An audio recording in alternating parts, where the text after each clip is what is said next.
తిరువనంతపురం ఎయిర్పోర్టులో విమానం హైజాక్ డ్రామాపై మరింత సమాచారాన్ని మా చెన్నై ప్రతినిధి వసుంధర అందిస్తారు. వసుంధర, కొచ్చి నుంచి అబుదాబి వెళ్తున్న విమానం హైజాక్ డ్రామాపై మీ దగ్గర డీటెయిల్స్ ఏంటి?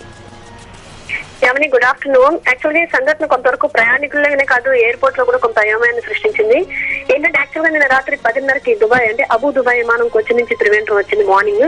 యాక్చువల్లీ ఈ రోజు ఎర్లీ మార్నింగ్ 3:30కి రావాల్సిన విమానం 6:30 వరకు కూడా ఎయిర్పోర్ట్ కి రాకపోవడం, అదొక దాదాపు 2 గంటల పైగా ఆలస్యం. అలాగే దిగాల్సిన పాయింట్ లో దిగకుండా పైలట్ వచ్చి వేరే రూట్ లో ఇమీడియట్ గా త్రివేంద్రం ఎయిర్పోర్ట్ లో హఠాత్తుగా అకస్మాత్తుగా అలారం మోగించి దింపేయడం, అదే విమానాన్ని దింపడం. దీంతో ఏంటంటే ప్యాసింజర్స్ కొంతవరకు అయోమయానికి గురయ్యారు. అసలు జరిగింది ఏంటంటే యాక్చువల్ గా ఈ ప్యాసింజర్స్ వచ్చి ఆల్రెడీ 2-3 గంటలు దాదాపు లేట్ అయిన విమానం లేట్ అయిందని చెప్పేసి వీళ్ళు చాలా వెయిటింగ్ లో ఉన్న దాదాపు 200 మంది ప్యాసింజర్స్ వెయిటింగ్ లో ఉన్న టైంలో ఈ పైలట్ ఇమీడియట్ గా త్రివేంద్రం ఎయిర్పోర్ట్ లో హైజాక్ అలారం మోగించి అక్కడి నుంచి ఇమీడియట్ గా పైలట్ ఇన్ఫర్మేషన్ ఇవ్వడం కూడా జరిగిందని చెప్పేసి ఒక సమాచారం. దాంతో ఇన్ఫర్మేషన్ ఇవ్వడమే కాకుండా త్రివేంద్రం ఎయిర్పోర్ట్ లో అకస్మాత్తుగా ఫ్లైట్ ని దింపడంతో ప్యాసింజర్స్ కొంతవరకు ఆగ్రహానికి గురైనట్టుగా తెలుస్తోంది యామిని.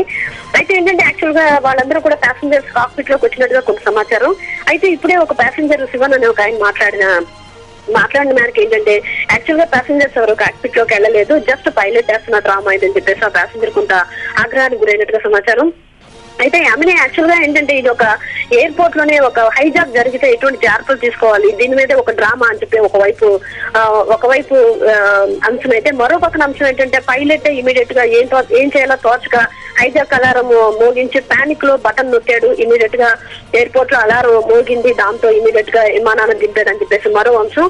ఏంటంటే ఈ రెండిట్లో ఏది నిజం ఏది అబద్ధం అని కూడా ప్రస్తుతానికి తెలియని పరిస్థితుల్లో ప్రయాణికులు అయోమయంలో ఉన్నారు, అలాగే ఆగ్రహంతో కూడా ఉన్నారు. అయితే ఈ సందర్భంలో అంటే ఈ నేపథ్యంలో ప్రస్తుతం హై లెవెల్ మీటింగ్ కూడా జరుగుతుంది త్రివేంద్రం ఎయిర్పోర్ట్ లో. ఏంటంటే ఇది ఎంతవరకు నిజం, ఇది నిజంగా అందిన సమాచారమా, లేకపోతే హైజాక్ అనే ఒక డ్రామానా, లేదంటే నిజంగానే హైజాక్ అనే ఒక బెదిరింపు ఏదైనా పైలట్ కి అందిందా అనే దాని మీద ప్రత్యేకంగా ఇప్పుడు ఒక సమావేశం కూడా ఏర్పాటు చేసి హై లెవెల్ మీటింగ్ జరుగుతుంది. ఆమెని థ్యాంక్స్ వసుంధర.